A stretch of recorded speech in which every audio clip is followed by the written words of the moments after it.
በመጨረሻም እንግዲህ ሄኖክ ካርቸሌ ገባ ማለት ነው። ኃይለኛ ሮማንሲ ላይ እያለ እንግዲህ ፖሊስ መጥቶ ቀባ አደረገው ማለት ነው። መረጃው የሚያመላክተው ወደ እሱ ስለሆነ ኪራ እንግዲህ በዋስ ወጥቷል ማለት ነው። ኪሩቤል ያው ምንም አላደረገም። በእርግጥም ሰውየው ከወደቀ በኋላ ነበር ያገኘው። ነገር ግን እንግዲህ እውነትና ጅራት እያደር ይወጣል አይደለም የሚባል። ስለዚህ አሁን እንግዲህ ኪራ በዋስ ወጥቷል። ጽናት ሁላቸውም በደስታ እንግዲህ ብቻ ተቀብለውታል። ታዲያ መርማሪው በጣም በጣም በተደጋጋሚ ጊዜ ይሄ ነገርማ የሆነ ነገር እንዳለ ይሰማኛል። አዎ ለምን መረጃው በሙሉ እናም ከጋብቻቸው ጀርባ የሆነ ነገር የተደበቀ ነገር እንዳለ ይሰማኛል እያለ በተደጋጋሚ ጊዜ እንግዲህ እየተናገረ ነበረ ማለት ነው።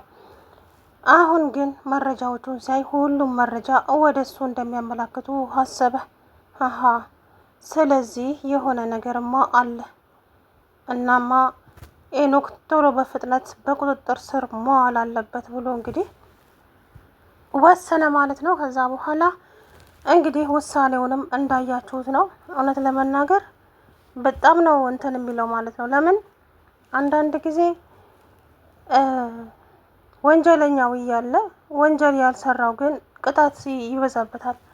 ታዲያ ይሄ ልጅም እንደዛው ነው። ኪራ አሁን ባላጠፋው ነገር ነው ቅጣት የቀመሰው ማለት ነው። እና ስለዚህ አሁን ደግሞ ሁሉም ሰው ለኪራ ነው የቆመው ማለት ነው። ምክንያቱም ምንም ያደረገው ነገር ስለሌለ ኪሩቤል ነፃ ወጣ ማለት ነው። እንግዲህ ወይዘሮ ቤቲ ጋራ እንግዲህ ዛሬ ሮማንሲ እየሰራ ፍቅራቸውን እየተገላለጹ ነበረ። በዚህ አጋጣሚ አማን በጣም ደስ ብሎታል ማለት ነው። እንዴት ደስ እንዳለው ይህንን ያደረገው ሰው ባላቅም፣ ግን ትክክለኛ ነገር ነው የሰሩት አለ። የቤቴ መቃጠል ለትኋኔ በጃታለች አሉ ሴትዮዋ። እሱ ቤቲን ያፈቅራታል ይመስለኛል ሳስበው፣ አላቅም አማን። ታዲያ አሁን የሄኖክን መታሰር አስከትሎ አማን ምን የሚያደርግ ይመስላችኋል? ስታስቡት ከባድ ነገር ይወራ ያደርጋል እመኑኝ ማለት ነው። ስለዚህ ከዚህ በኋላ እንግዲህ ሄኖክ ከርቸሌ ውስጥ ነው። እያንዳንዱን ነገር እንግዲህ ወዶም ሳይሆን የሚመሰክርበትም ሰው ሊመጣ ይችላል። ምናልባትም ሳምሶን፣ ምናልባትም ይኸው አማን የተባለው ሰው ማለት ነው። አማን ቀላል ሰው እንዳይመስላችሁ በነገራችን ላይ። እናም እንግዲህ ጽናቴ በጣም ተደስታለች። በጣም ከምነግራችሁ ብቻ እንጃ ፈገግ ነው ያለችው ፊቷ ሁሉ። ለመጣላታ ባሏ እንዴ እነ ኒናዬም እንግዲህ እያለቀሰች ነው። ባሏን አፍቋታል። ናቲ የት እንደሄደ አይታወቅም። እንግዲህ ይመጣል። እንትናም ደግሞ ብቻ ያው አለ አይደለ፣ ሁሉም እየተነፋፈቁ እየተላቀሱ ነበር። ሰኒዬም ኒናም። ዞሮ ግን እንግዲህ ኪራ ወደ ቤት ስለተመለሰ በጣም ደስ ብሎኛል ማለት ነው። እውነት ለመናገር እንግዲህ በዋስ ወጣህ ማለት ወንጀለኛም አይደለህም ማለት አይደለም። መርማሪ እንደፈለክ በል። እኔ የምፈራ ሰው አይደለሁም። ምንም ያጠፋሁት ነገር ስለሌለ እኔ ንጹህ ሰው ነኝ። እሱን በጊዜ ሂደት የምናየው ይሆናል አቶ ኪራ አለው። ከዛ በኋላ እንግዲህ ኪሩቤልም እሺ መርማሪ ደስ እንዳለክ መናገር ትችላለህ አለው። እሱም ይሻለ እንግዲህ ኪሩቤል ያው ነፃ ነው። ምንም ያደረገው ነገር የለም። እውነት እናውራ ከተባለ ማለት ነው ምንም ያጠፋው ነገር ስለሌለ ይሄንን ነገር ያደረጉት ያው ቤቲና ሄኖክ ናቸው። እውነታውን ለመናገር በተለይ ሄኖክ እና የሆነ ሚስጥር ስለተያያዘባት ነው እሱ ላይ ወይ እሱ ላይ በሚስጥር ስለተባሉ ተጋቡ። እናም ነገሮቹን ኪራ ስለሸሸ ብቻ ኪራ ላይ ደመደሙት ጥፋቱን ማለት ነው፣ የሰውየው መሞትና። ኪራ እንግዲህ ደንግጦ ከሀገር ሊወጣ የቻለው አንደኛ እቹ ቤቲ ተኮሰችበት፣ ሁለተኛ ደግሞ የአቶ በላይ እንደዛ መሆን በጣም ነበር ያስደነገጠው። ምክንያቱም ይሄ ነገር ዞሮ እሱ ላይ እንደሚመጣ ስላወቀ ሸሸ። በዛ ሰዓት ግን መሸሽ አልነበረበትም ኪራ። ብቻ ዞሮ ሆኗል የሆነው። ከዚህ በኋላም ደግሞ መጠንቀቅ አለበት እንጂ አሁንም ቤቲ ከአማን ጋር ኪራን ሊያጠቁት ይችላሉ። አማን ግዴታ ቤቲ ያደርግ የምትለውን ነገር ያደርጋል። ምክንያቱም ስለሚወዳት ይወዳታል። ታያላችሁ። ይሄ አሁን በጥርጣሬ እዛ ውስጥ ስለገባ ቶሎ ላይወጣ ይችላል ከዛ ውስጥ። ስለዚህ እንግዲህ እዛው ቁጭ ብለው የሚያደርጉትን ያደርጋሉ ማለት ነው። እና እንግዲህ በደስታ ነው እንትን ያሉት። ይሄ ጠበቃ የሚባለው ደግሞ የቀጠል ነው የሚያደርገኝ ጅላጅል አለ። ምን ነው ሸዋ ምን ጉድ ነው? ምን ፍጠሩ እንደሚል እኮ ነገር ያጋባል። ኪያን አፍቅሯታል ይመስለኛል ሳስበው። እንግዲህ እሷም በኤኖክ እልህ አፍቅራው ይሁን አላቅም፣ ብቻ እንግዲህ የሚፈጠረውን ነገር አብረን የምናየው ነው የሚሆነው። ዞሮ እንግዲህ ጽናት ከዚህ በኋላ አሁን ኪራ ወደ ቤቱ ተመልሶላታል፣ ደስ በሚል ሁኔታ ማለት ነው። እኔም ደስ ብሎኛል እውነት ለመናገር ምክንያቱም ወደ ቤት ስለተመለሰላት ብዙ ስቃይና መከራ ነው ያሳለፈችው እውነት ለመናገር በጣም ብዙና ከዚህ በኋላ ደግሞ እንግዲህ እንደ ኪራና እንደ ጽናት እኮ የተፈተነ የለም በነገራችን ላይ እውነት በጣም ነው የተፈተኑት በጣም ማለት ነው። እና ከዚህ በኋላ ደግሞ እንግዲህ ጥሩ ነገር ጥሩ ጊዜ ይኖራቸዋል ብዬ ተስፋ አድርጋለሁ። ምክንያቱም ከዚህ እንግዲህ ኪራ ወደ ቤቱ ተመልሷል። እናም አሁንም በሂደት ነው ነገሩ የሚሳካው እንጂ ቶሎ አይደለም ማለት ኪሩቤል አሁን ይሄዳል፣ ይከታተላል ሁሉንም ነገር። ኪራ እንግዲህ በጣም ተደስቷል ማለት ነው። ደስ ብሎታል እውነት ለመናገር እኔም ደስ ነው ያለኝ። ለምን ወደ ቤቱ ስለተመለሰ በጣም ደስ ነው ያለኝ። ከዚህ በኋላ ደግሞ የሚመጡበት ቻሌንጆች ሊኖሩ ይችላሉ። እነኛን ቻሌንጆች ደግሞ ለማለፍ እንግዲህ ከዚህ በኋላ ያው ራሱንም መጠበቅ አለበት። በጥንቃቄ ተንቀሳቀስ ብሎታል ማለት ነው ዶክተሩ፣ ማን ነው መርማሪው።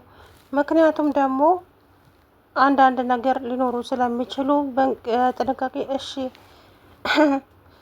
የመጀመሪያ ሰው ገጠመኝ ወንጀለኛ እንደዚህ በኩራት ሲያወራኝ እውነትም እንዳለው እሱ አይደለም እንዴ አቶ በላይን የገደለው እሱ ላይሆንም ይችላል እያለ እንግዲህ ሰውየው በጣም ግራ ተጋብቷል ማለት ነው መርማሪው። ኪራ በልበ ሙሉነት ነው እያወራ ያለው ምክንያቱም ንጹሕ ሰው እንደሆነ ማለት ነው። ስለዚህ እውነት እንግዲህ ትወጣለች። ታዲያ የቤቲና የሄኖክ የጋብቻ ነገር በጣም ተጠራጥሮታል መርማሪው። ለምንድን ነው ሰው ሳያውቀው የተጋቡት? ሰውስ እንዲያውቅባቸው ያልፈለጉት ለምንድን ነው? ችግራቸውስ ምንድን ነው የሚለው ነገር በጣም ነበረ ራሱን እየገመገመ የነበረው። ስለዚህ ኪሩቤል እንግዲህ በሰላም ወደ ቤተሰቦቹ ተመልሷል። አባባ በእውቀትም ደስ ብሏቸዋል። እውነት ለመናገር በጣም ነው ደስ ያለው አባባው በእውቀት። ምክንያቱም በነገራችን ላይ ኪራና ሀና እህትና ወንድም ሳይሆኑ አይቀሩም። እመኑኝ ማለት ነው። ታያላችሁ፣ እህትና ወንድም ናቸው። አስቴር ትሙት ሲል በጣም ነበር የደነገጡት ሁላቸውም። አባባ በእውቀትም ጽናትም ማን ትሙት ነው ያልሽው?